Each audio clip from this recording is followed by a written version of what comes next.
Day 111 of the Captain's Log, May 8th. We're in St. Thomas, and it was a day of big things. I did the arrival docking maneuver next to the world's largest cruise ship, Icon of the Seas, and it's always nerve-wracking when you're doing it in front of your mentor, who I hadn't seen since the pandemic in 2020. This gentleman is not only a great captain, he is the Icon of the Seas. Kudos to the ingenuity of this kid, because I've never seen one of these down on the pier, but I think I'm going to need one, not for me, but for Bug. Speaking of which, someone's a little salty at me because they didn't have the opportunity to meet Rover, the chief dog officer on Icon.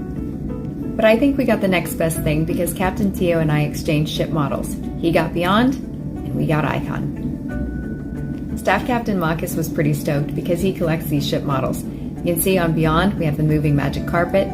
Icon has all of the beautiful details. And even though Symphony of the Seas is smaller than Icon of the Seas, her ship model came out thick. Because we know size matters, we were trying to figure out why the ship's name is so large here and so small here. Today was also our periodic U.S. Coast Guard exam. Since we're sailing year-round in the Caribbean until 2026, this is the crew getting ready for the drill, by the way, U.S. Coast Guard will come on and do an annual inspection as well as a periodic exam. The 6 U.S. Coast Guard officers will observe a fire drill and an all-crew muster, where they'll quiz the crew members on their overall knowledge. They also inspect accommodation areas, engine and machinery spaces, fire detection systems, firefighting equipment, and life-saving appliances. I don't want to say that we have an unfair advantage, but when you have pet lovers...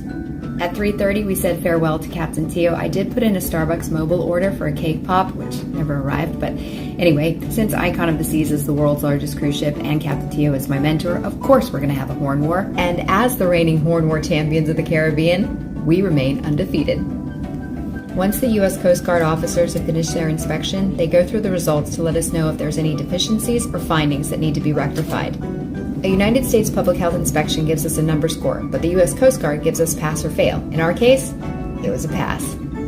Because 3rd in Command Safety Officer Savas put in so much hard work in preparation for this U.S. Coast Guard inspection, he got to take us out of port today. We disembarked the pilot, and our next stop is St. John's, Antigua.